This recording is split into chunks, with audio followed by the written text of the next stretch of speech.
It seems to me there ain't a person in this room with a head on his shoulders. I take it you have an explanation then, Officer Marshall? About the blood-stained fingerprints. Very well. You may begin your testimony about your fingerprints. Well, it seems like he have already lied to us, though. He said that he never goes in there. And now he needs to explain how the fingerprint was there. So, yeah. Found at the scene of the crime. Blood-stained fingerprints. Like I said, it's only natural for my fingerprints to be in that evidence room. Really. One of them just happened to be at the same place as the blood-stained handprint. The murderer touched the locker where my fingerprint was by chance. The blood stain and the fingerprint are completely unrelated. Or didn't you know the murderer was wearing gloves?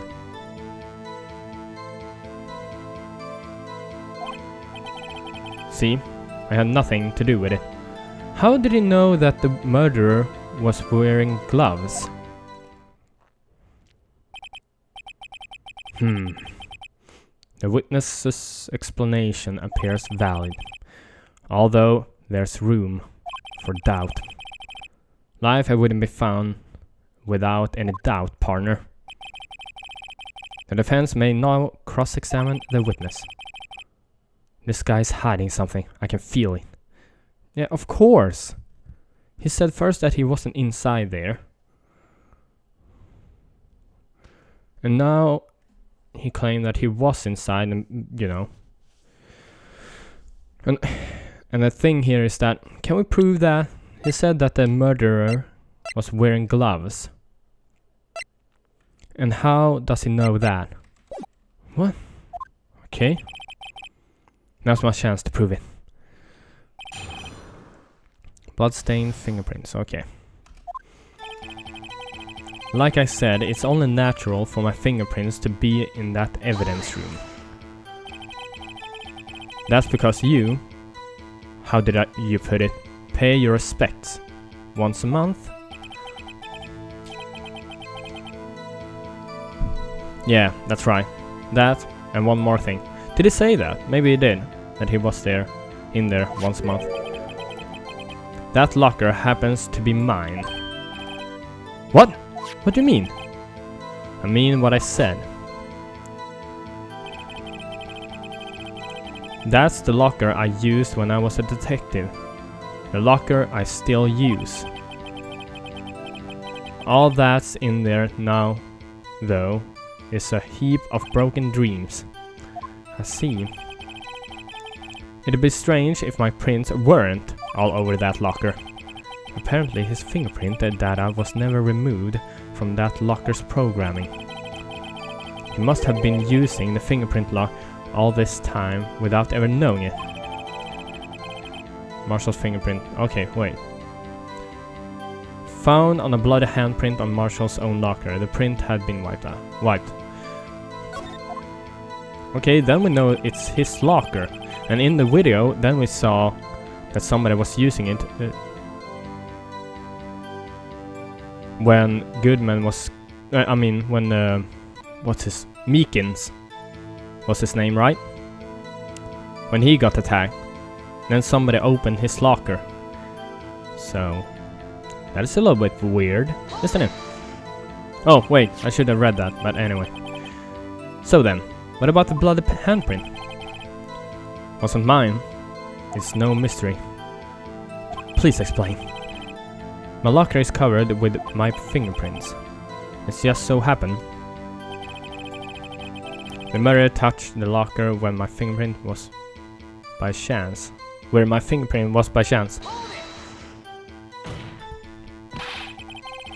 The chances of that happening are 1,000,000 to 1. On the contrary, one could argue just the opposite. The chances of that not happening are 1,000,000 to 1. Get one thing straight, partner. You ain't gonna get no reward for me with a mere fingerprint. You wanna know why? The blood stain and the fingerprint are completely unrelated. Unrelated? They're as different as night and day. Kinda like cereal and cereal. One's got to do with breakfast while the other's a type of murder. He's right. Although seemingly alike, they're totally different. I don't see what homonyms have to do with this.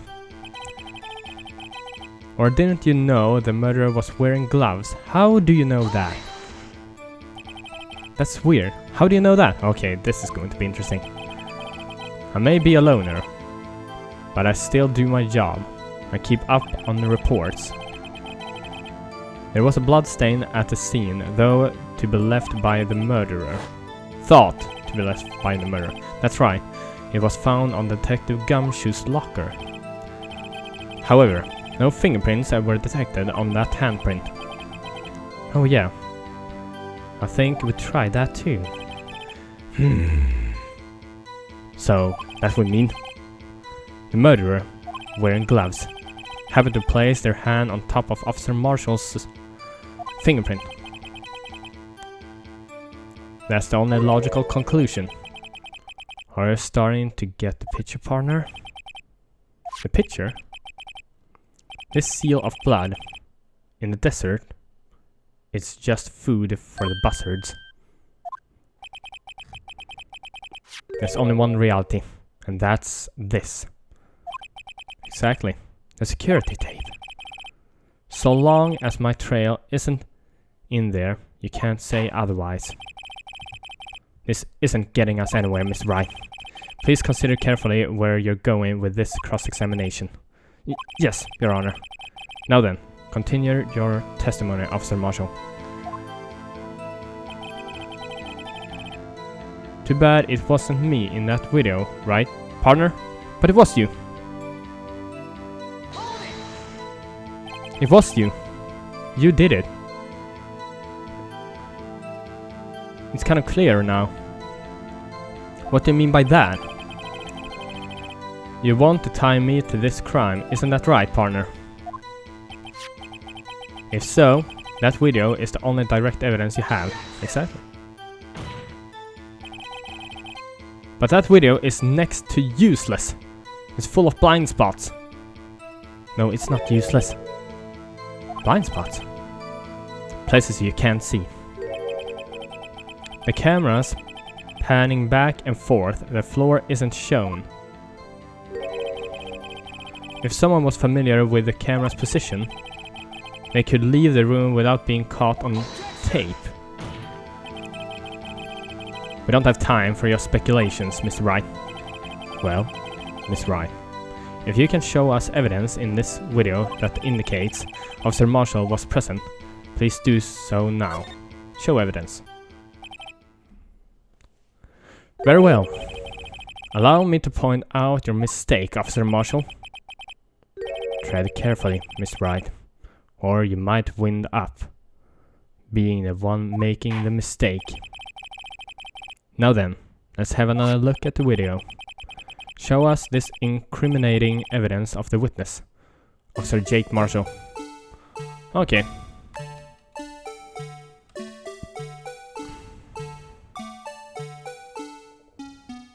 Because here is the opening the locker. And then Meekins comes. He say, hey, don't do that. And now it's gone. And here we go. There we go.